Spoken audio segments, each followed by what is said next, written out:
Okay, so going more over on that, on Donald Trump's victory, what do you think had the DNC done incorrectly or poorly, you would say, in order to lose to a candidate with a disapproval rating that is higher in terms of disapproval than Hillary Clinton?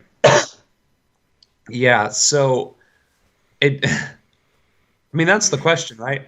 When people knew he was literally, and I've said it a lot, he has emulated Hitler. I mean, he has. It's not a question of if or how much. It's a fact. We're on step 2 of Hitler's 5-step rise to power. How on earth did that happen when Hillary Clinton at least was trying to talk about, democratic principles, whether or not she meant them, whether or not she took money? I mean, she was at least trying to reach people at our level. Mm-hmm. The reason for it, and again, it's that integrity, that trust. She and the Democratic Party destroyed any hope of trust between them and voters. And the proof of it isn't necessarily the general election and isn't necessarily her campaign. It's the presence of the Democratic Party throughout the country. Look at any rural community in the country and tell me how much of a presence the Democratic Party has. Tell me how much influence they have. Tell me how many people run for office. Tell me how many empty, unopposed races there are. That is the issue. We didn't just lose the trust of the American people in all across the country. We straight up ignored them and abandoned them. And worse than that, we only supported the winning team. I was verbatim told by the Ohio Party Democrats that they're only going to support the top 6 candidates in the state, and that made no sense to me. If the winning horse is winning, why on earth would you give it more room to win? It's like it is literally hobbling yourself for no reason, Mm-hmm. and that adding to Hillary Clinton's smear campaign, adding to her accepting money and this and that and all of the trust that has been lost over the time, and the fact that we haven't been standing our ground as a party, period, all of that culminated to one of the most unnecessary but worst and grievous defeats the Democratic Party has ever faced. And do you think that a majority of the lost amount of trust and maybe integrity or feeling of integrity came from the rigging of the Bernie Sanders primary? Would you say that that is the majority of the reason why that they were unable to really have the trust of the people? I think the answer is yes and no. Yes, in that Bernie Sanders definitely resonated across the aisle. Rust Belt, union workers liked Bernie Sanders because he had passion. He talked with, that his accent, it just reaches to you. It isn't haughty. It isn't arrogant. It isn't too well spoken, but it isn't too, backwoods where you think he's just making it up. Um, but on the other hand, that played a major role. The other half is the fact that there was no presence in most of the country. The only presence the Democratic Party has is in metropolitan areas or places of populations that are in the several hundred thousand. So when you take that and add it to a candidate who was actually energizing not just the base, but bringing in people from both sides of the aisle, that was pretty much the catalyst. It was the last and final straw to break the camel's back. And as DNC chair, what would you do to maybe energize the movement? Hmm. Because like you mentioned, there is a ton of unopposed races. Hmm. Um, what would you do as DNC chair to maybe catalyze the situation by getting more people to run and Hmm. more opposition and maybe getting more support behind actual people and maybe specifically BernieCrats or Bernie supporters or more over Democrats in general? Yeah, see, so no matter what plan is put forward, it's not going to happen overnight, and we're probably going to lose in 2017. But 2018, I think we can win, and this is why. And I'm answering a question and going around it at the same time. We have to rebuild, and that's going to take time. And that means bringing back the BernieCrats. That means energizing millennials, and it means bringing progressives into the base. It also means chipping away at moderate Republicans, bringing back the people who went to the Libertarian and Green Party or just straight independent, and showing them that we're the real deal and that we mean business. Now, again, I said simply by being the DNC chair, there's a whole lot of proof behind that, a whole lot of weight in that statement.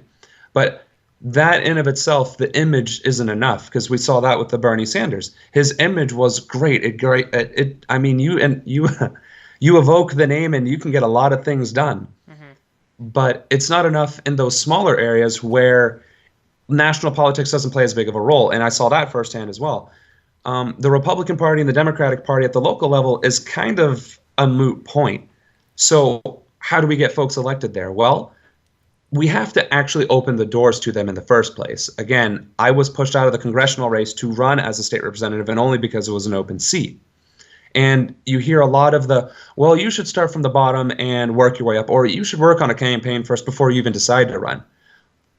Yes and no. Some people do bite off more than they can chew, and some people are more ambitious than what they can handle. That's a fact. It's a fact of life. That doesn't, however, mean they shouldn't be mentored and they shouldn't be given the opportunity to succeed. If, for instance, you're a journalist, you're doing interviews, you decide to run for office. Well, you know how to reach to people and you know the right questions to ask, and you are very knowledgeable about policy, but maybe you're not. And I don't know anything about you, so don't take it the wrong way, but maybe you're not, maybe you're not a Falcons fan and you're running in Atlanta, Georgia, right? So you're not a Falcons fan, and everybody finds that out about you. But besides that, you're good to go. Or maybe it's that one thing, like, I'm military, so my view on gun control is different than the typical liberal or BernieCrat or progressive.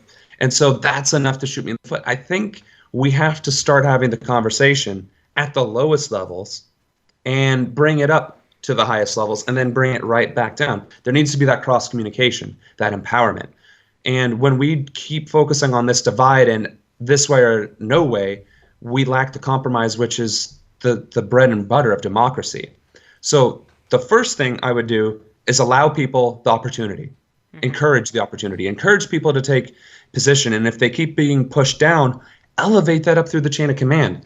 Which leads me to the second thing. Our communication structure is shot. It doesn't exist.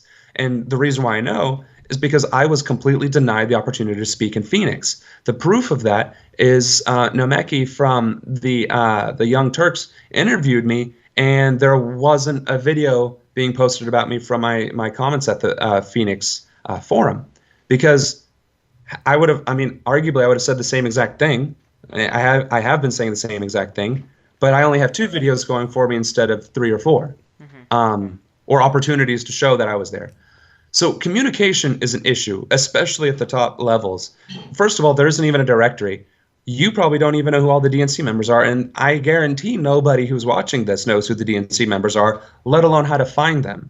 Right. And if you went to Democrats.org, there wouldn't be a listing. There wouldn't be any way to find it. So that's a problem. We don't even know who the people are. We don't know how to reach them. Okay, fine, we know how to reach our congressmen and senators, but that's through congress.gov. It's not through the Democratic Party. So again, if we are going to be Democrats and we're going to be a party and we're going to be a team, we should act like it and actually incorporate that infrastructure. So yes, I got accused of having a very centrist European whatever model, but it's the military model, rank structure. You communicate up the chain of command, you communicate down, and there's very little to jump that communication, because you should get the answers you need at the lowest levels. And that is exactly how a well-oiled machine works. People at the floor have all the resources and tools they need to succeed. They do whatever it is they do. They get people elected at all levels. The only thing that the DNC should be doing is facilitating. Honestly, we should be giving money to these local parties. That's it. We should be communicating, giving the information, giving the candidate 101 packets. This is what you should be doing, and then tailor it to your local communities. Because obviously, if you're in Spokane, Washington, whatever people in Tallahassee, Florida do, or Biloxi, Mississippi, is going to be completely different. Mm-hmm. So there's that standard of you need to knock on doors, you need to fundraise, you need to call people, you need, materials. Right. Sure, I get that. But you also need to know who your media contacts are. You need to know how to fundraise. You need to know who those donors are and who are the people that you need to be talking to so that you're not ignored or a quote unquote glorified independent. And that right there, that glorified independent, fixing that would encourage people who would otherwise not run to step up and run because now they would actually have the tools to succeed and it wouldn't be entirely out of pocket. My candidacy was close to $6,000 and that was all but $500 out of my pocket and full time. I was still working full time. You know what I mean? I had to spend this money, work full time, pay the bills, and do everything myself. If I had even 3 people helping me, it would have been a whole different story. That is what we need to do if we are going to unite, if we are going to succeed, and if we are going to continue to be a party. Okay, Sorry for so the long answer. yeah, no worries, of course. It's your time to speak. This is your interview. So, you're getting your message out there and all of this, and I would like to know if you would consider yourself to resemble or represent Bernie Sanders type of message that he has left, if you will, Hmm. and if you kind of represent the Bernie supporters as opposed to the others, because I know that a lot of people, Keith Ellison, there is some like kind of a movement or energy for. However, the others lack quite a bit of energy Hmm. in terms of supporters. Would you say that you represent the Bernie supporters that had energy as opposed to the other people who are running like Keith and Tom Perez? Yeah, and I would even take it a step further. Bernie Sanders specifically said that this is our revolution. And for better or for worse, the Bernie revolution almost it didn't die, but it lost its forward push because we didn't have that rallying cry. I want to take it a step further. I want to truly embody Bernie Sanders' principle of our revolution. That's why everything I talk about is empowerment, of building from the ground up, of empowering people at the lowest levels first. So absolutely do I resonate with BernieCrats because I'm not only taking what they believe, I am taking what they believe and taking it to the next level. And I'm not saying that with hubris or arrogance, but honestly, if we're going to do this, we got to go all in. And that's exactly what I intend to do. And that kind of energy, that kind of promise, I think is exactly what BernieCrats have been waiting for. I've actually had so many people reach out to me, BernieCrats, progressive, otherwise, saying, I have been waiting for somebody to step up and say what needed to be said. And I can't believe it was you, or I'm happy that it was you, or, Very true, thank very God it true. was a veteran, So I think in the strangest of senses, I am almost the only candidate who can reach every walk of life, be it poor, be it rich, be it establishment, being BernieCrat. I am trying to put all of our little pieces, all of our little roles into the big picture of the puzzle. I, as DNC chair, am not the overlord and the master of the Democratic Party. I am a part.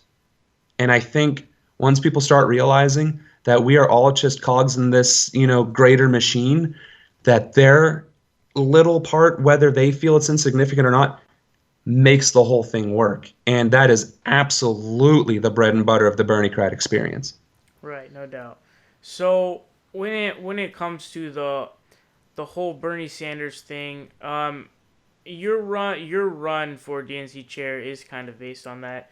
If you Yes. do turn out to be unsuccessful in this race, what do you plan to do in the future? Do you plan to run for a congressional position, maybe a state legislature, a local legislature, Mhm. or is there anything you I have was going to planned for? say, um, a lot of the feedback that I've been getting is I've been nominated into the Justice Dems and the new 535. So I think in some ways I don't have a choice. But I also I don't think this is the last you'll see of Samuel Ronan in politics. I hope not.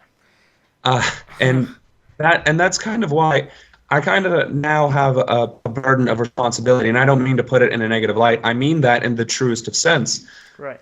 By putting myself out there and by galvanizing as many people as I have, I am now responsible to carry that torch. Just like Bernie Sanders is responsible to carrying his BernieCrat movement, and how Tulsi is responsible for hers, and Elizabeth and all these other folks, right? Mm-hmm. If we don't emulate our own convictions, then we were quote unquote false to begin with. And I'm not false. I'm not saying I'm gonna be the most successful politician in life. I intend to continue exactly what I'm doing. And there's already been talk that the Democratic candidate who ran last year in my congressional district wants to run again. I mean, depending on how much momentum and how much our revolution we can get going, I can probably put up a damn good fight as an independent, or earning the Democratic nomination in of itself outright. So absolutely, this is not the last you've seen of me. It might be rocky going, or it might be, a continuous forward momentum. That entirely depends on you guys. Okay. If so, we're gonna get into Justice Democrats in a second here, but really Okay. quickly, because you've been nominated, I'm just curious to know that, would it be an option or something that we could maybe see in the future that you move to a different district to run, where it's not superbly heavily Republican, so you have a better shot to win? And actually, yes, have been looking for work and opportunities to move out of the city, Mm-hmm. even back home. So Fairfield County is still a Republican district, but it isn't so, as you said, obscenely Republican. And I have, of course, the home field advantage. I think in that case, it would serve the best interests of not just the people who I've inspired or who believe in me, but it would also serve, the party and the movement to find an opportunity to where success is not just a coin toss and a shot in the dark. Yeah. I'm absolutely up to moving. It's just with congressional races or at the higher level, there's a residency requirement, and you had to have spent X amount of years consecutively living there. Some states have less strict requirements, and some have more strict requirements. So, with that being said, it would almost require a think tank to help direct me into the right location where I can succeed, even if it isn't in 2018, maybe 2020 or something. And in the meantime, of course, what would my involvement be in this progressive movement?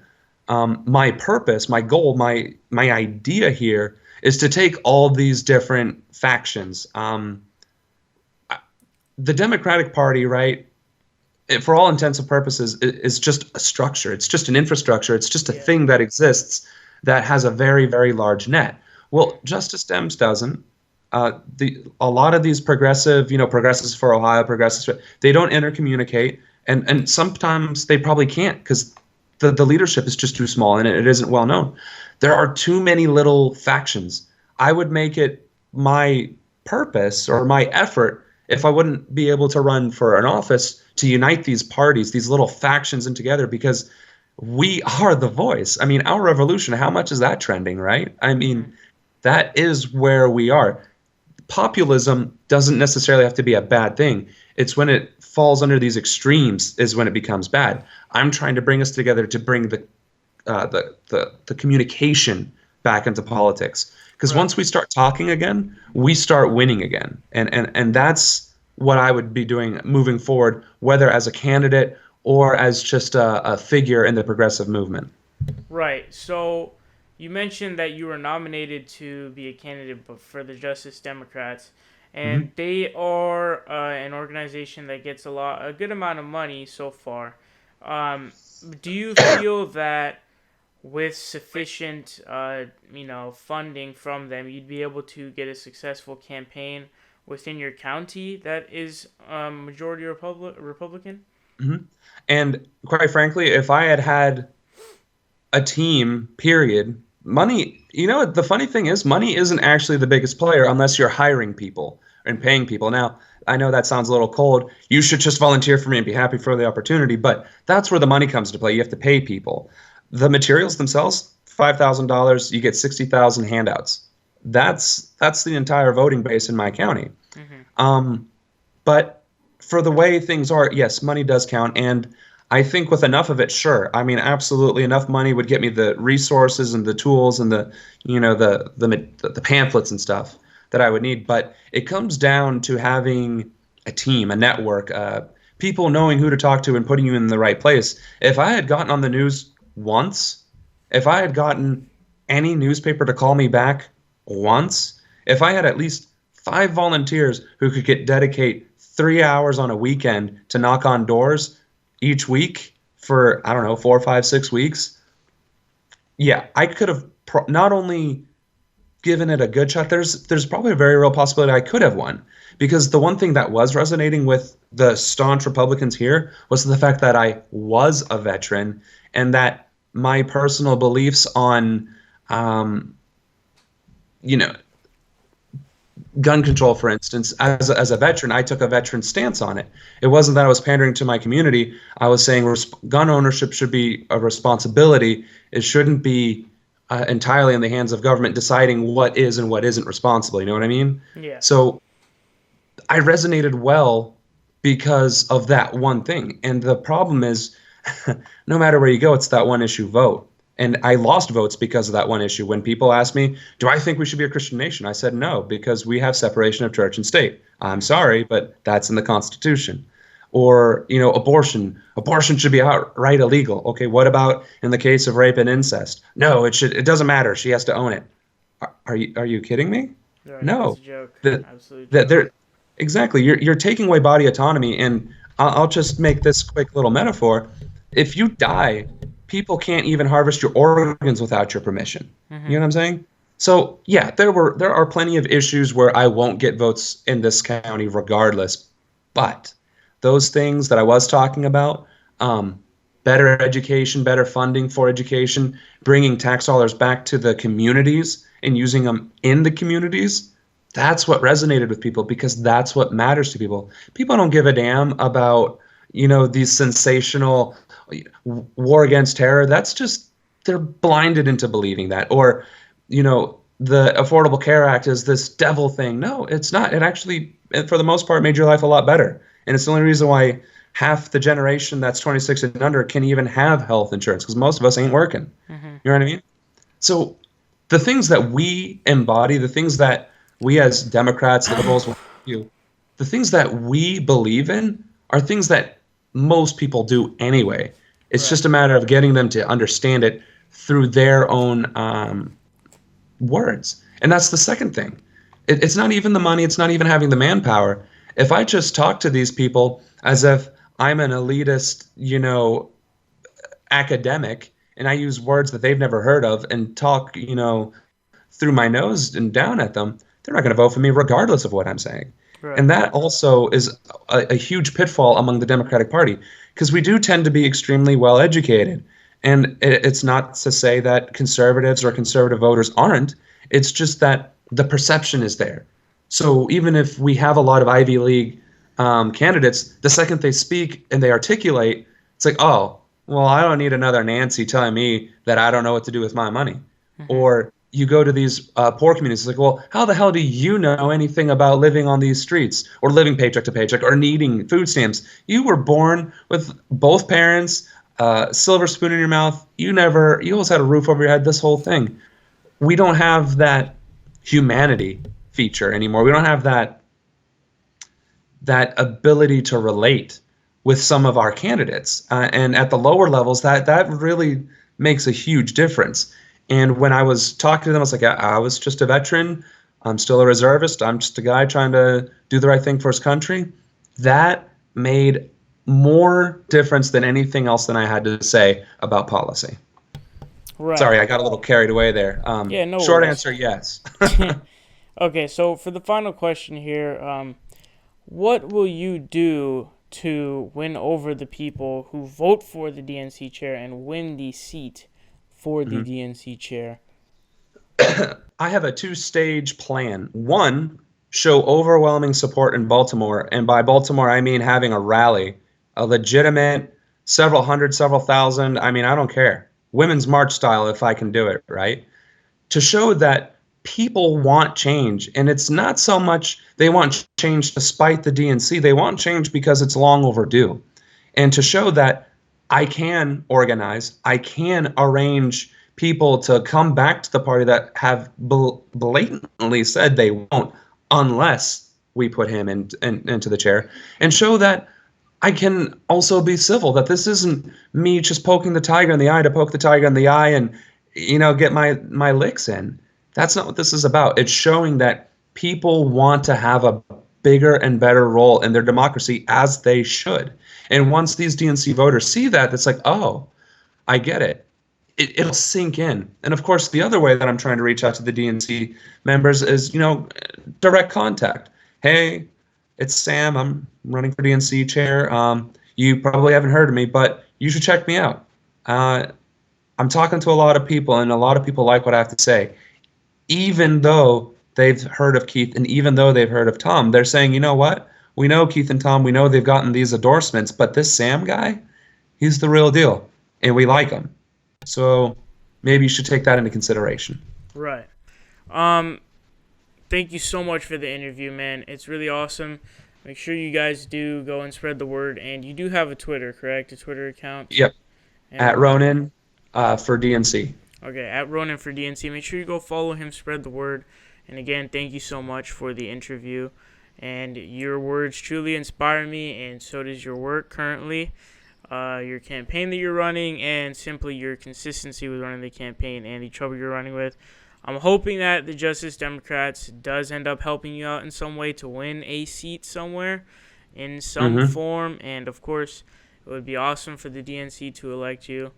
I'm just very hopeful for that, and I'm trying to help get the word out. So, again, I really do appreciate it. Do you have any last words for the people watching? No, I'm not doing this for me. I'm not doing it so I can put, a checkbox on my resume. I'm doing this for you guys. So, because it needs to be done and nobody else is doing it. And that's it. If you guys want the revolution to happen, if you guys want to take back the party, if you guys want to fight back against Trump, if you guys want to be heard, you're going to have to fight for it. But that doesn't mean you can't have fun doing it. And that doesn't mean you can't fight for something worth fighting for. So if I can at least empower a few folks to have a good time, this has all been worth it. All right. Thank you so much, man. Really appreciate it. Thank you.